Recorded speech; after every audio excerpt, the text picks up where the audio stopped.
Hello?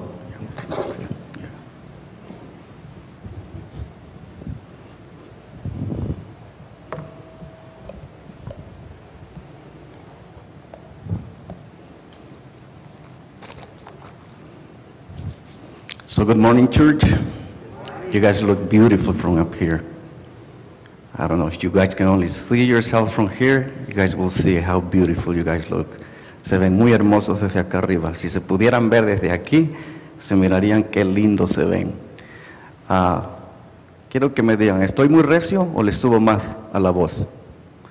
Am I too loud or should I raise it a little bit more? I don't want to hurt your ears, okay? So last time that I preached here, one of the youth came over and he says, that's how we like the sermon, short and to the point.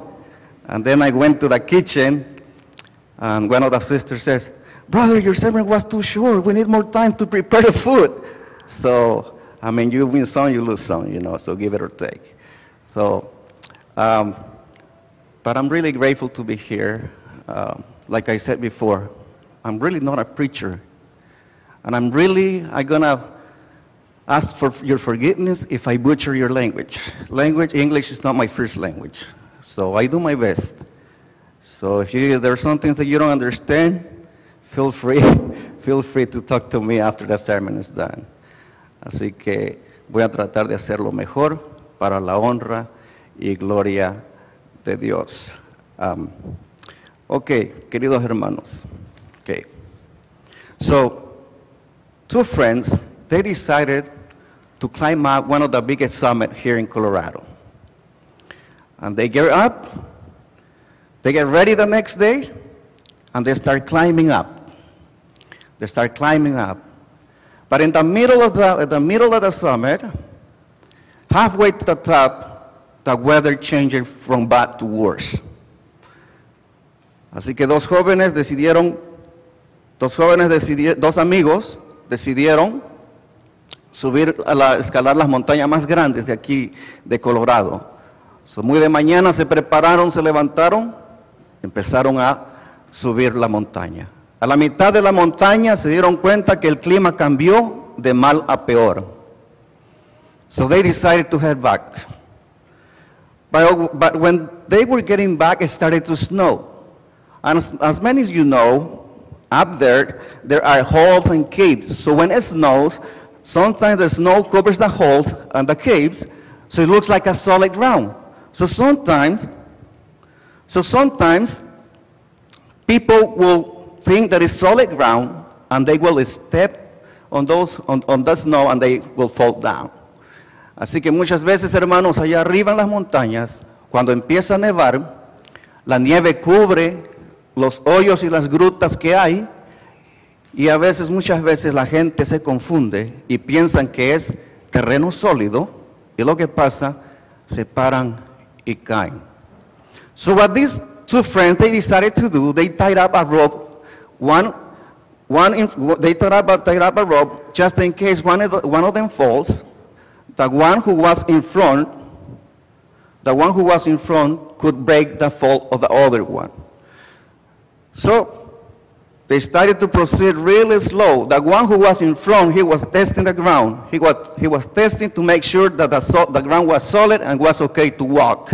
So el que iba adelante empezó a probar el suelo, el terreno, para asegurarse de que no cayeran, para que el amigo que venía detrás no cayera. All of a sudden, the person who was in front, the friend who was in front, he fell down. And he's starting to fall down really, really fast. The one who was behind, he tried to stop him. He tried to pull him with all his strength. But since the friend was falling too fast, it was too hard for him to break the fall, to stop the fall.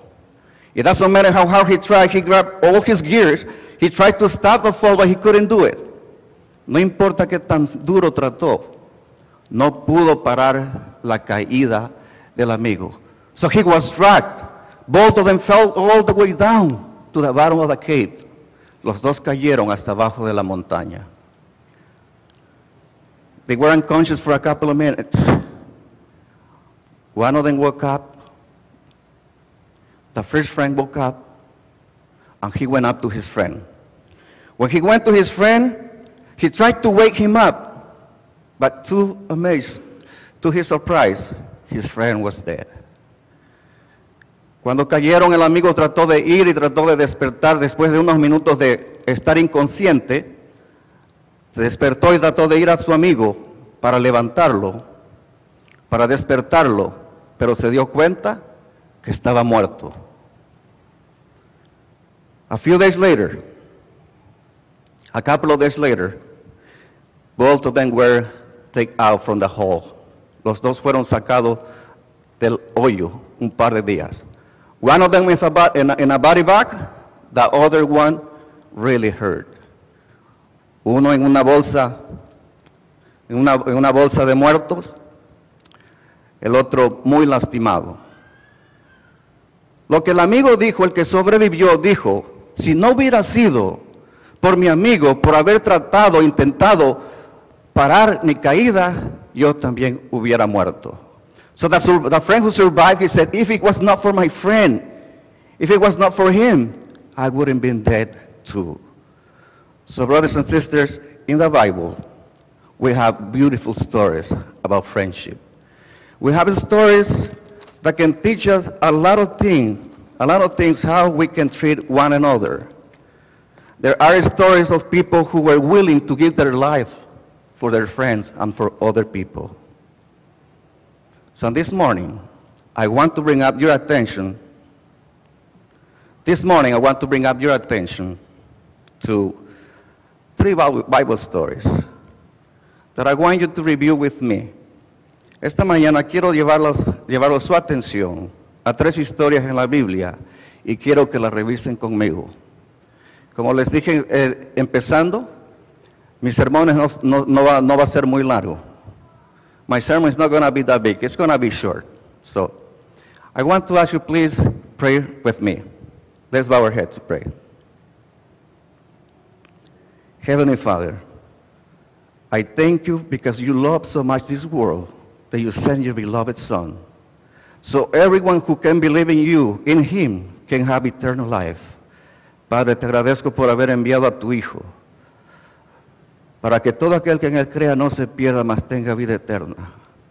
Y en este momento te pido que me ayudes a presentar estas historias de la manera más apropiada que el Espíritu Santo quiera. And I want to ask you at this moment to please help me present these 3 Bible stories in such a way that the Holy Spirit can touch us and can make us understand that we are one body in you. That it's time, oh Lord, that we can all come together and work towards the same goal, and that is towards your kingdom. Para que así, Señor, todos podamos entender que debemos trabajar juntos y debemos estar unidos con el mismo propósito de llegar a tu patria celestial. Una vez más, Padre, alabado y honrado sea tu nombre. One more time, Father, holy be thy name. Send your Holy Spirit, touch every heart, every mind. Manda tu Santo Espíritu, toca cada corazón y cada mente. For your name, I pray. Amen. Amen. So the Bible verse, Proverbs 17, the one that my sister Victoria read, it goes like this in Spanish. 17:17. En todo tiempo, ama el amigo, y el hermano para la angustia es nacido. Y el hermano para la angustia es nacido. A friend loves at all the times, and a brother is born for a time of adversity. You know, brothers and sisters, in Samuel 19, we have a story of a young man. We have the story of David. So, but if we go to 1 Samuel chapter 17, in Samuel chapter 17, we find this young man that he was not scared, he was not afraid of anything. He was willing to give his life for what he believed in. En 1 Samuel 17 vemos a un joven que está dispuesto a dar su vida, si es posible, por lo que él cree. And he goes and he confronts the giant, Goliath. And he fights against him and he kills him. Y va y pelea contra él y lo mata. And here in Samuel 19, 1 to 2, in Samuel 1, 19 to 2, we have this young man. So after David killed Goliath, Saul got very angry. He got upset because he started to get jealous. Why? Because his kingdom, his people, started to pay more attention to him, to David, than the king himself. Y aquí tenemos en Primera de Samuel 19 que Saúl se enojó. Saúl se molestó. ¿Por qué? Porque la gente empezó a ponerle más atención a David que al propio rey. So we have this Saul, he got very angry. He didn't like that. He didn't like that this young man, he was getting more praises than him. And remember, after he killed Goliath, the people sang a song. Saul killed his thousands and David killed his 10,000s. Y la gente gritaba, Saúl mató a sus 1,000 y David a sus 10,000. So of course he didn't like that. He didn't like that. So after that, we read this chapter here, we read these words here in chapter 19, 1 through 2. Now Saul spoke to Jonathan his son and to all his servants that they should kill David. But Jonathan, Saul's son, delighted greatly in David. So Jonathan told David, saying, my father Saul seeks to kill you. Therefore, please be in your guard until morning and stay in a secret place and hide. Tenemos aquí, mis hermanos, que David le dijo a Jonatán le dijo a David. So Saúl le dijo, Jonatán le dijo a David, ten cuidado, porque mi padre quiere matarte. Vete a un lugar y escóndete. Estate ahí, porque mi papá está tramando matarte. So what exactly David does? He goes and hides. He goes and hides. Of course, if you were to be killed by the king, if you knew that your king was going to kill you, you would have done the same thing. You will go and run and hide. And I'm sure I would have done the same thing. Si hubieras sabido que el rey iba a venir y te iba a matar, hubieras corrido y te hubieras escondido. Yo hubiera hecho también lo mismo. Así que entonces, David and Jonathan, or Jonathan and David, if we go in Samuel, 1 Samuel chapter 20, we're not going to read it, but when you can read it at home. Jonathan and David, they came up with a plan how they were going to communicate in order for Saul not to find out that Jonathan was helping David. Así que entonces ahí en Primera de Samuel, el capítulo 20, cuando puedan leerlo en su casa, Jonathan y David hacen un plan. ¿Cómo se van a comunicar sin que el rey sepa que se están comunicando? Porque si no, a lo mejor él podría lastimar a su propio hijo. So hacen un plan. So they make a pact. In chapter 20, they make a pact, and it doesn't matter what happened, Jonathan was going to stay by his friend's side. And later on, we read after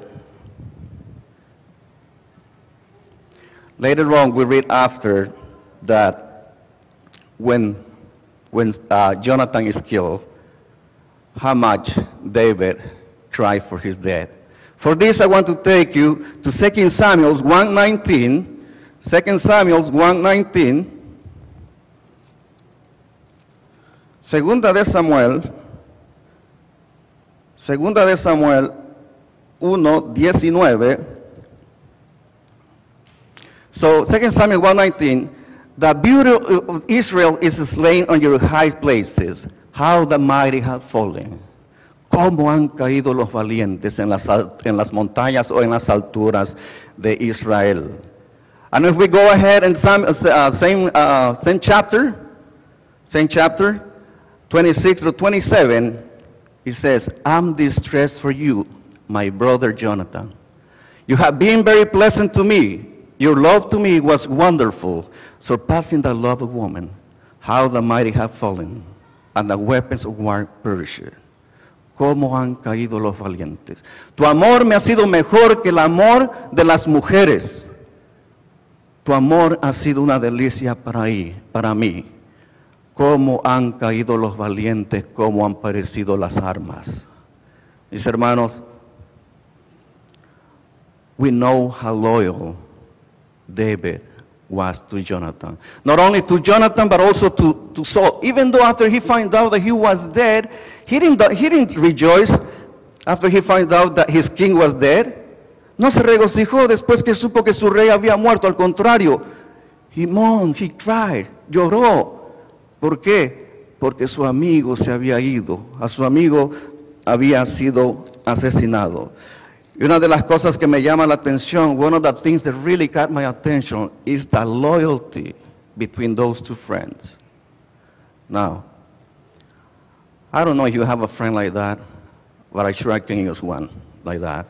No sé si tú tienes un amigo como ese, pero yo pienso que necesitamos un amigo así. A friend that is willing to give his life for your life. A friend who is willing to take care of your back no matter what. Un amigo que esté dispuesto, si es posible, a dar su vida por ti. And this is where I want to make a parenthesis. We need in church more Jonathans. Necesitamos en la iglesia más Jonatanes. People who are willing to give their lives for their brothers and sisters. You know, sometimes we have people that is really hurting in church, and we don't know what's going on. Sometimes we don't know what's going on in their life, and we're just going about our business like we don't care. Muchas veces tenemos gente en la iglesia que está sufriendo, jóvenes que están sufriendo, jóvenes que están lastimados. ¿Y qué es lo que hacemos nosotros? Nos hacemos de la vista ciega. Pasamos por alto, casi como la historia del samaritano. We have a lot of youngs that they going through hard times. And you, my brother and sister, you have to show them grace. It's for the grace of God that I'm standing here. It's for the grace of God that you're right there where you are. If not, my brothers and sisters, Jesus' death in the cross is in vain. Si no, mis hermanos y hermanos, la muerte de Cristo en el Calvario es en vano. I don't know what you're going through. I don't know what's going on in your life. But let me tell you, it doesn't matter how many times you fall, as long as you're willing to get up, you can come to the cross. And I'm not telling you because it's my word, but it's God's word. 7 times fall the righteousness, and 7 times he rises up. 7 veces se cae el justo y 7 veces se levanta. No importa cuántas veces caiga. It doesn't matter how many times you fall, as long as you're willing to get up. But brothers and sisters, you can be a Jonathan too. Be a help to your friend. Don't be too hard with your brother and sisters. You don't know what they're going through. Only they know exactly how much they're hurting. And sometimes what we do, instead of putting oil on their wounds, it's like we put salt. A veces en lugar de ponerle aceite en sus heridas, pareciera que les pusiéramos sal. Mis hermanos, Dios no te llamó a ti y a mí para juzgar, sino para hacer el trabajo y ser sus manos aquí. God didn't call you to be a judge on this earth. God called you so you can be a help for Him. You can help your brothers and your sisters, so we all together can keep on walking towards the same goal. And it doesn't matter how many times I can say it, I'm going to keep saying it. It doesn't matter how many times you have fallen, how many times you have messed up, how many times you have fallen short to the glory of God. Because we serve to a mighty and merciful God. The same God from Israel is the same God from the New Testament. He came to show His love through His Son. Brothers and sisters, We need Jonathans who can warn you when you are about to be killed. How?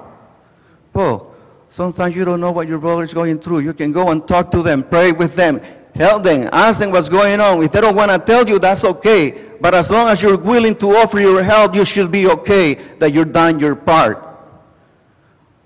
No importa que tanto esté sufriendo tu hermano. Si tú quieres ser un Jonatán, ve con tu hermano, ora con él, ayúdalo, hug him. Show the same mercy that God has shown you. Enséñale la misma misericordia que Dios te ha enseñado a ti. The second story that I want to bring your attention on, we find it in Exodus 17, 11 through 12. Éxodo 17, 11 al 12. So, it reads this way. And so it was, when Moses held up his hand, that Israel prevailed. And when he let down his hand, Amalek prevailed. But Moses' hand became heavy, so they took a stone and put it under him, and he sat on it. And Aaron and Hur supported his hand, one on one side and the other one on the other side, and his hands were steady until going down of the sun. So es lo que leemos en Éxodo 17, 17 al 11, Éxodo 17, 11 al 12. Y sucedió que cuando alzaba Moisés sus manos, Israel prevalecía, mas cuando él bajaba su mano, prevalecía Amalek. Y las manos de Moisés estaban pesadas, por lo que tomaron una piedra y pusieronla debajo de él, y se sentó sobre ella, y Aarón y Hur sostentaban sus manos, el uno de una parte y el otro de la otra. Así hubo en sus manos firmezas hasta que se puso el sol. So, we have here another story. We have the Amalekites. Who were the Amalekites? The Amalekites were strong enemies of Israel. I don't know if you remember later on that God tells Samuel, tell Saul to destroy all the Amalekites and don't leave anyone alive. Kill all his stocks, all his sheep, everything. Wipe them out. There was one reason why. Sometimes we just read through, we don't understand why God does the things that he does. Tenemos aquí a los amalecitas. ¿Quién eran los amalecitas? Los amalecitas eran los acérrimos enemigos de Israel. Venían y les quitaban todas sus posesiones, mataban a sus gentes y ellos, como si nada, el pueblo no podía hacer nada. ¿Se acuerdan más adelante que Dios le ordena a Samuel, por medio de Saúl, que matara a todos los amalecitas, que no dejara a nadie en vivo, ni sus ovejas, ni sus vacas, a nadie? Y hay unas cosas que nosotros no entendemos a veces por qué Dios hace lo que hace. Excuse me, my brothers, this thing, I don't want to fall down in front of you, So, sometimes we don't understand why God does the things that he does. So we have here that at Rephidim, at the valley of Rephidim, the Amalekites were coming, ready to fight against Israel. So Moses told Joshua to select the best men in his army and get them ready for battle. Aquí en el valle de Rephidim, Moisés sabe que los amalecitas vienen y le dice a Josué, agárrate a tus mejores hombres y prepáralos para la batalla. So the next day in the morning, Joshua and his soldiers, they headed to Rephidim, where the war was going to take place. So la siguiente mañana, Josué, Moisés y Hur se fueron a Rephidim, donde la batalla iba a tomar lugar. And as we read there, that Moses, Hur, and Aaron, they went up to the top of the hill of the mountain so they can watch the fight, so they can watch the battle. Entonces Moisés y Moisés y Aarón y Ur se fueron arriba de la montaña para ver la batalla. And we read what happened. When Moses, as soon as they engaged in battle, Moses started looking at his people, and he lifted his hands up. And when he has his hands up, Israel prevailed. But when his hand got tired, he had to put his hand down, and then the Amalekites will prevail in war. Así que cuando Moisés alzaba las manos, los israelitas ganaban la batalla. Cuando se cansó, bajó las manos. Así que entonces, ¿qué es lo que ellos decidieron? Decidieron, okay, vamos a ponerle una piedra. So what is it that they decide? Okay, let's put a stone and let's have Moses sit down and let's help him out. You got his right hand, and Aaron, gonna grab his left hand. So we can lift his hand up and we can keep his hands up. Entonces dijeron, ¿sabes qué? Me imagino que Josué le dijo a Ur, tú agarras su mano derecha y yo agarro su mano izquierda y vamos a sostenerles las manos para que la batalla pueda seguir adelante y nosotros los israelitas podamos ganar. So the Bible story tells us that after they held his hands all the way till dawn, the Israelites won the war. It's a short Bible story, but powerful. There's a lot of spiritual learning that we can get from this story. Hay muchas cosas espirituales que podemos sacar de esta historia. You know, today at 3 o'clock in the morning, Pastor sent me a text, and he says, brother, can you please call me? I'm sorry to call you in the middle of the night. Can you call me? So I didn't have my phone with me. My phone was with David in his room. So for some reason, I don't know why, for some reason, I never wake up at 3 o'clock. I usually go to bed around 1:30, and I wake up around 6, never at 3 o'clock. So today I woke up at 3 o'clock, and I remember, okay, I need to charge my phone. So I went to David's room, and I saw a text from the pastor. Yo nunca me despierto a las 3 de la mañana. Siempre me duermo tarde, como a la 1, me despierto a las 6 de la mañana. Pero por alguna razón ahora me desperté a las 3 de la mañana.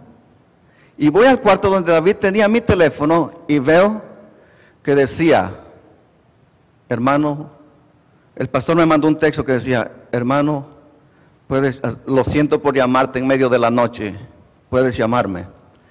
So I thought that he texted me around 12. I don't know why I was thinking that. So what I did, I replied back and I said, I'm so sorry, I just noticed your text. Can I call you now? After I sent the text, I went back and reviewed and said, it was already like probably 10 minutes that he texted me. So he texted me back and said, yes, please call me. Yo había pensado que el texto me lo había mandado como a las 12 de la noche, entonces le mandé el texto y le dije, lo siento, no me había dado cuenta que me habías llamado, que me habías texteado, ¿puedo llamarte ahorita? Y rápidamente me regresó el texto y me dijo, sí, por favor. Solo llamé y me dijo, hermano, no me siento bien. He estado enfermo toda la noche y estaba tratando de ver si me sentía mejor, pero no he podido. Me sigo sintiendo mal y no puedo estar de pie. So when I called him, he said, you know what, brother, I'm so sorry, I don't feel good.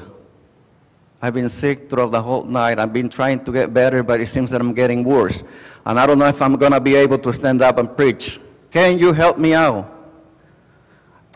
And I always have a sermon ready, but I never like preaching the same sermon twice.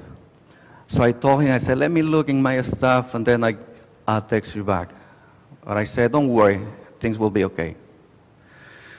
So when I started checking my things, and I found a sermon that I haven't preached there, so I started taking the dust on the papers, and I went through, and I said, I think I can help you out. So I texted him back, and I said, don't worry, I got you. And I told him, I just want to ask you for one thing. Just pray for me. And he said, it's already done. So, mis hermanos, como les dije, a mí nunca me gusta predicar el mismo sermón 2 veces. Y les he dicho antes, yo no me considero predicador, porque a veces se me traban mucho la lengua y a veces batallo mucho, pero le doy gracias a Dios que nos da la oportunidad de hacer lo que podamos. And I just want to make another parenthesis here. If you're only willing, God will do the rest. I want to tell you something. To all the youngs, to all the youths, and also to the not so young but young at heart. If you're willing, that's all it takes. If you're willing to work with God, He will do the rest. Believe me, I tested and I tried it time after time after time. If you're only willing, God will provide everything. You guys don't need to know this, but I just was barely up there making some notes and finding the sermon, because I wrote this sermon, but I never reviewed it until today at 3 o'clock in the morning that I went through, and I told God, well, what am I gonna tell my brothers and sisters? But I told Him, give me the courage and give me the words that they need so they can hear your voice. So I'm gonna tell you again, youngs. If you're only willing, if you only want to do it, He will do the rest. Believe me, time after time I have tried it. Try it too. Pruébalo también. Inténtalo. Vez tras vez, Dios va a proveer y Él te va a ayudar. So, brothers and sisters, how can I say no to Pastor? He was sick. I've been sick before. And I know what it is to be sick throughout the whole night with migraine and throwing up and not be able to teach next Sabbath morning. So one day I got sick too, and I was throwing up the whole night. And I got up I tried to get up in the morning. As soon as I went to the shower and got out, throw up again. I was not able to do it. At the last minute, I called a brother and I said, brother, I don't feel good. Can you help me out today? Can you teach Sabbath school for me today? Right away, he replied back, no worries, I'll help you out. ¿Cómo le podía yo decir que no a mi pastor? Yo sé lo que es estar enfermo toda la noche con migraña y vomitando y tienes que enseñar en la mañana y no puedes. ¿Cómo le voy a decir que no? Y cuando he estado así enfermo esa vez, le texté a un hermano, no me siento bien, he estado enfermo, ¿puedes tú ayudarme en la escuela sabática? Inmediatamente me replicó, no te preocupes, yo te ayudo. Brothers and sisters, we need more Moses, we need more Aaron's, Hurs here in our church. We have leaders here in the church that they're burning out, that they are tired. And it's not that they don't want to keep on going. It's not that they don't have the love for the souls, but they get tired too. Tenemos aquí líderes y hermanos que están cansados, que se están quemando, hermanos, porque el cuerpo así es, se cansa. About 2 months ago, I told Pastor, you know what? I need a break. That said, I'm done. I said, I'm done. My patience is getting really short, and I don't want to hurt my brothers and sisters. They might say something, and I might react wrong. So that said, I'm done. I got nothing to do. I need to rest. He told me, I know what you have. You have a spiritual tiredness, something like that. I can't remember his exact word, but he said, take a few days off, take a couple of Sabbaths off, and think about it. Y le dije, ¿sabes qué, pastor? Le dije al pastor, ya estoy cansado, ya no puedo, ya me quemé, ya no puedo.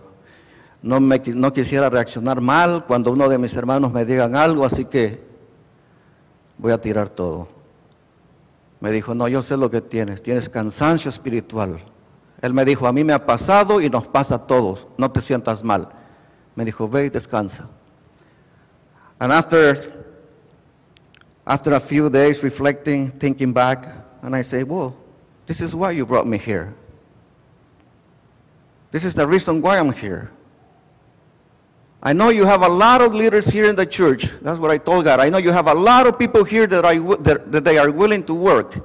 And I know you have also a lot of people that are working hard, but they're getting tired. So I just want to ask you one thing and one thing only. Give me patience. That's all I want. Everything else, if it's your will, I'm here. Lo único que le dije a Dios, ¿sabes qué? Tú sabes por qué me tienes aquí. Dame paciencia. Es lo único que te pido. Tú sabes por qué me tienes aquí. We have a lot of leaders here, brothers and sisters, that they're getting tired. And there's nothing wrong with that. It's not that they are saying, oh, I can't go no more, so therefore I'm going to throw the towel. It's not that. Sometimes we need to take a rest. We need to step back and reflect. So we need more Aarons, more Hurs, so they can help our leaders to hold his hands up so they can keep on going. Because this is not only one captainship. It's everybody's. You have to be willing to help. And I'm going to tell you something. If you stay where you are and you don't do something extra, brothers and sisters, sooner or later you're going to die. I'm so sorry to tell you this. But studies tell us that. Un cristiano que nada más viene y se siente y no hace nada, mis hermanos, eventualmente se va a morir. Eventually we're going to die, spiritual, we're going to die. And I'm not here to hurt you in any way. I just want you to think about it. Just think about it. And if you know that you can do something and it's in your hands, do it. We have a lot of young people here that they just, if we just only show them that course, if we only put them in the right place, they will be working for God's kingdom. Tenemos muchos jóvenes aquí que si tan solo los ponemos en el camino correcto y les enseñamos, van a trabajar. That's where your experience, my experience, comes in. We need more Moses. We need more Aaron. We need more Hurs in our church. It's okay to get tired. We all get tired. We're humans. So brothers and sisters, we can learn a lot of lessons from this short story. But one thing that I want to tell you, if you have that chance, if you have the opportunity to help your fellow brothers, they don't need to be a leader. But if you can help your brother and your sister to hold their hands up when they are going through hard times, do it. Do not judge them. Go and hug them. Tell them how much they mean to you, how much they mean to the church. Even if you don't feel it, say it, brother. Sometimes we need words of encouragement. We all need that from time to time. The last story that I want to bring your attention, we find it in Mark 2:2-5. And I promise you it won't be long from this. Mark 2:2-5. Immediately, many gathered together, so there was no longer room to receive them, not even near the door, and he preached the word to them. Then they came to him bringing a paralytic who was carried by 4 men. And when they could not come near him because of the crowd, they uncovered the roof where he was. So when they had broken through, they let down the bed in which the paralytic was lying. So we have another story here. Jesus just came back to Capernaum. And the word spread around that he was back in town. Jesús apenas había llegado a Capernaum. Y en cuanto llegó, se corrió la palabra, la voz, que él había llegado. ¿Qué es lo que pasa aquí? La gente se empieza a conmocionar, se empiezan a juntar. So what happens here? Everybody started gathering around. And in the house where he was, it got filled immediately with a lot of people. So they were to the point that there was no more room for one more person. Se llenó tanto que no había lugar para una persona más. So the word spread around And here we have a man who was sick. The Bible story tells us that he was a paralytic. He couldn't walk. For that paralytic, there was no hope, no future. That day when he woke up, it was the same day than yesterday. No hope, no future, nothing to look forward to. Ese paralítico cuando despertó ese día, le parecía el día igual. No esperanza, no futuro, igual que el ayer. Todo le parecía igual. And I want to imagine something here in the story. I want to imagine, remember that the story said that 4 friends took him? So I want to imagine this, that the first friend comes and tells him, hey, Jesus is back in town. Let's go, he can help you out. And I want to imagine that he said, well, I don't think he can do anything for me. ¿Sabes lo que me quiero imaginar? Que el primer amigo viene y le dice, ¿sabes que Jesús está de regreso en Capernaum? Vamos, él te puede ayudar. Dijo, no. Viene el segundo y le dice, Jesús está aquí en Capernaum. Vamos, él te puede ayudar. Te puede ayudar en tu condición. And I want to think that the second friend came and said the same thing. Jesus is back in town, he can help you out. Look, listen. He helped a man after fishing all night long. He helped him to catch a lot of fishes. He can help you too. Me imagino que le dijo, ¿sabes qué? Este hombre te puede ayudar. Este hombre ayudó a una persona que no había agarrado nada de pescado durante toda la noche en un rato. And I imagine the paralytic is starting to think, maybe there's something that Jesus can do for me. So the third man came and said, look, this Jesus, he can do miracles. You know, Peter's mother-in-law, she was sick and he helped her out. Come, let's go. So me imagino que el tercer hombre le dijo, mira, la mamá de Pedro estaba enferma y él vino y la sanó. Vamos. So I wanted to imagine that his eyes starting to get a little bigger and something has started to grow in his heart. Maybe there is something that Jesus can do for me. Maybe there's something that he can do for my condition. The fourth man came. Remember, this is not on the Bible. I'm just elaborating in the story, okay? Don't come later on and say, brother, where do you see that in Mark? So the fourth man came and says, look, this Jesus can heal you. He healed a man who had leprosy for so many years. He can clean you too. And I imagine this man, his hope is starting to grow. And then he said, okay, take me to him. I cannot walk. And his friend carried him. But when they got there, what happens? They cannot get close to Jesus. There were so many people. Even though it doesn't matter how hard they try to get through the door, they won't be able to make it. No importa qué tan duro hubieran tratado llegar hasta Jesús, no iban a poder porque había demasiada gente. Estaba llena. So you know the story better than I do. They cut a hole in the roof and they brought the man down. You know what happened in the story. And if you don't, go back and read Mark chapter 2.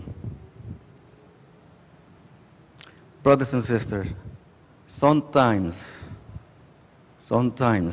you need to be carried.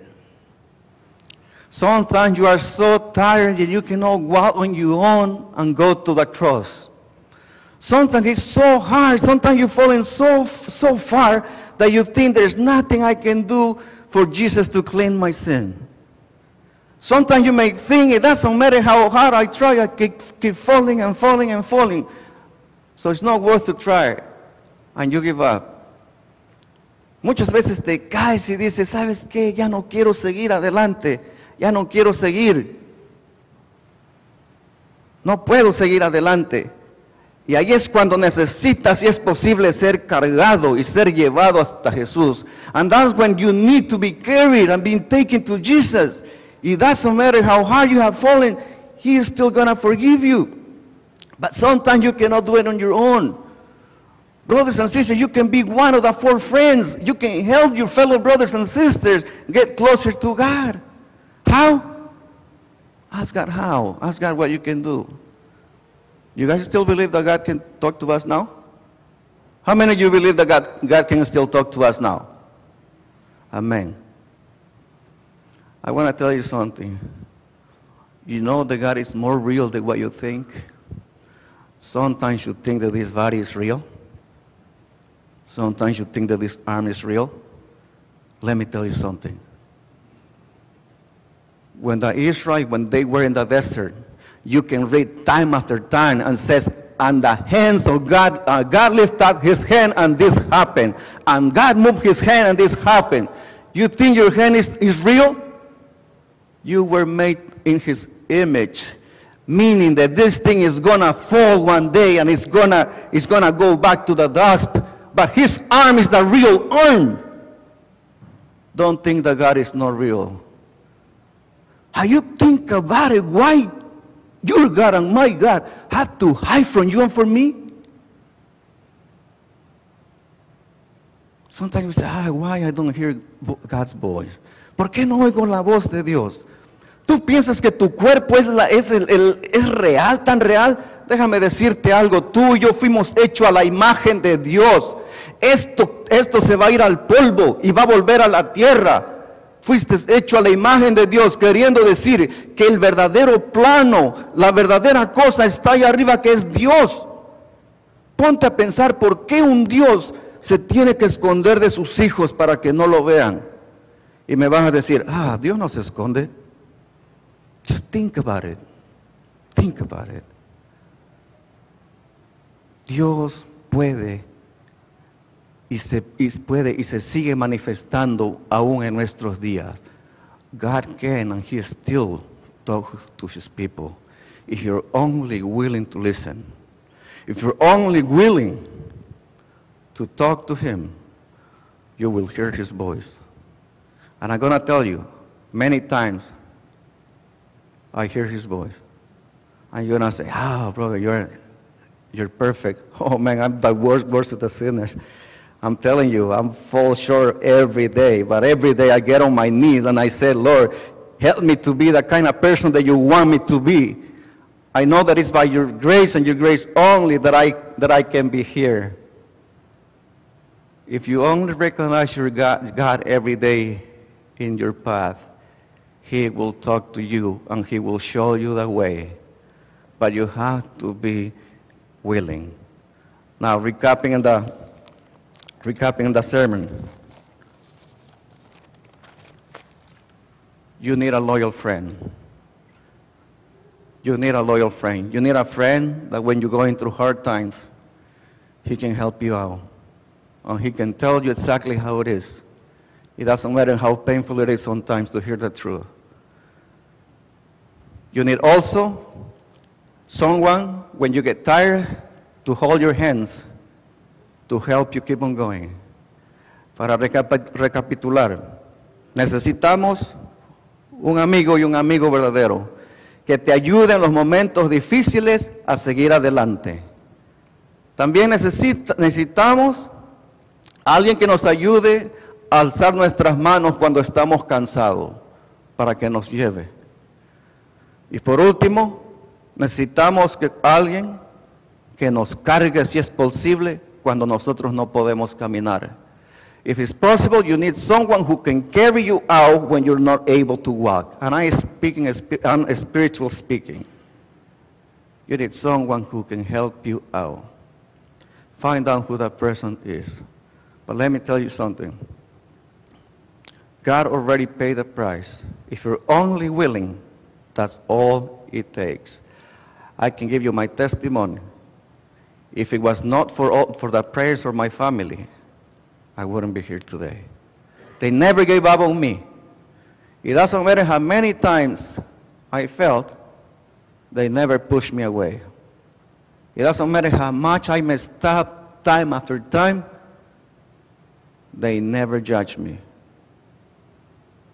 And I don't know if you hear me, I don't know if I told you this before. I have an older brother, he lives in Vegas. He will come on the weekends. He will see how messed up I was. he won't say anything to me. He just he will walk up to me and he will say, brother, let's go eat. He will take me to eat. And after he will bring me back. And he will just hug me and he will say, remember this, I love you so much. No sermon. No, look how bad you're doing. No, how messed up you are. Look what you're doing. You're not good. You know better. You shouldn't be doing this. None of that. Tengo un hermano en Las Vegas que cuando venía a verme, cuando estaba yo todo mal, pasando por situaciones muy difíciles, venía, llegaba a mí, me miraba, me abrazaba y me decía, vamos a comer. Me llevaba a comer y me regresaba a la casa y me decía, acuérdate cuánto te amo. Me abrazaba, me besaba y me dejaba. Hermanos, el amor de Dios puede transformar los corazones. Love God can transform the heart. But you have to be willing to let God be God. And you need to stop judging. I'm not telling that you are, but it's something. But if in your brain, in your heart, there's something there that's saying, I'm gonna fix the church, I'm gonna fix my brother or sister, that's never gonna happen. So brothers and sisters, I hope I did not discourage you today. I just want to tell you that God so loved the world that he sent his beloved Son. So you and I, we can have this opportunity to come and be saved. May God bless you.